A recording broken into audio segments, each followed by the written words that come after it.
My first guest is Ashley Hayek. She's the executive director of America First Works. Thanks for joining us. Thanks for having me. Shouldn't at least have Alvin Bragg recused himself if he's already been on the record with an opinion about the man who he's trying to try in court? You know, I'm not an attorney, but here's the thing. He is fulfilling his mission that he committed to when he was funded by over $1 million by George Soros. Just like the district attorney down in Atlanta, Georgia, just like the district attorney who's not really prosecuting any crimes down in Orange County, Florida. I mean, this is what we're seeing when you have DA, Soros-funded prosecutors across the country and how they are behaving. It is absolutely, number one, unprecedented, number two, unprofessional, and number three, it's embarrassing. And the fact of the matter is this unprecedented action that he is taking, you know, if this picks up any traction, if he's already started to pull back, we've seen that a little bit with his letter that he sent to Congressman Jim Jordan. But if this picks up any steam whatsoever, I just can only imagine what, you know, type of precedent he will be setting for when Republicans take back over the DOJ or when conservatives get back in the White House. Because this type of action, it's a witch hunt and it's completely wrong.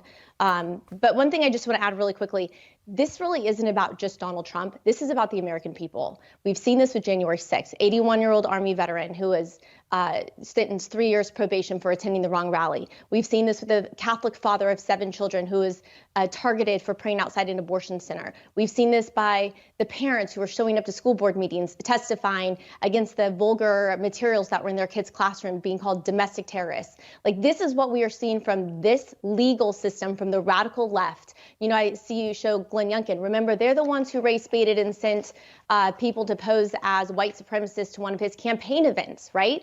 Like, this type of action is absolutely disgusting, and we're seeing it constantly from the radical left. That's why we have a weaponization of government committee in the House of Representatives. Let me read a quote to you. I saved it on my phone from the New York Post.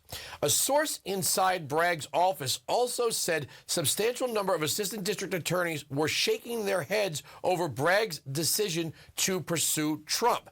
They don't understand how this case is going forward, the source said. These ADAs are not fans of Trump, but they are professional lawyers and they know the law. So even people in Alvin Bragg's office think this case is ridiculous.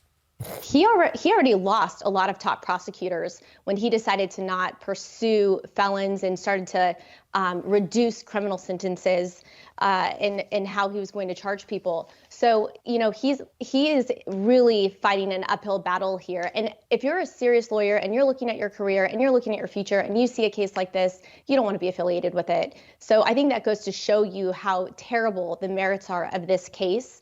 And quite frankly, I kind of feel bad for some of those prosecutors, and they may leave too. Actually, let's just be honest. It's New York City, right? There's no downside here. The mayor's not going to criticize him. The governor's not going to remove him. Democrat voters aren't going to vote him out. If Alvin Bragg had a press conference tomorrow and said, look, I don't really have anything, but I want to just get him, okay? I'm using my office. I just want to make this man's life miserable. I want to drag him through the mud. I just don't want him getting reelected. So I'm going to, for lack of a better word, trump up charges. Nobody in New York City will go, D.A. Bragg, that's wrong.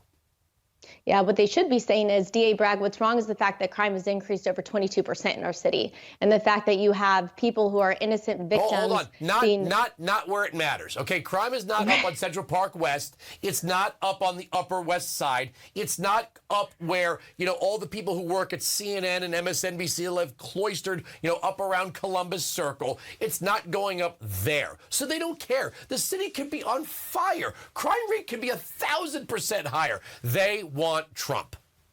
Yeah, I think there are those folks who do want the president. And so at the end of the day, though, this has to be exposed. The crime, the weaponization of government, the woke prosecutors, all of it has to be exposed. And it's really up to folks like you and me to continue to get this message out to the American people, because otherwise it's going to continue happening. But he needs to be held accountable for the crime that's happening in his city. Well, you know, even some MSNBC hosts, I think, are breaking on this one. I think they know there's no case. I think they know if Trump gets perp walked in dramatic fashion, you know, with his hands cuffed in front of him, and, you know, Secret Service and NYPD and the flash bulbs are going off like any scene in any movie where we see the public enemy number one being perp walked, and then it turns out this case is garbage and it gets thrown out. Donald Trump just looks like a folk hero and was given the perfect footage for a campaign ad. Well, Bragg has already been called woke by the liberal media. We know that this is going to be sensationalized. A lot of people have speculated and said, this is going to actually help Donald Trump in the long run. The reality of it is a lot of these entities, a lot of these mainstream media people like Maddow, they do it for the ratings. They miss Donald Trump so badly. They want to see something else happen. They need the rate. I mean, NPR, I believe it was, just had to lay off more reporters, canceled a couple of their podcasts.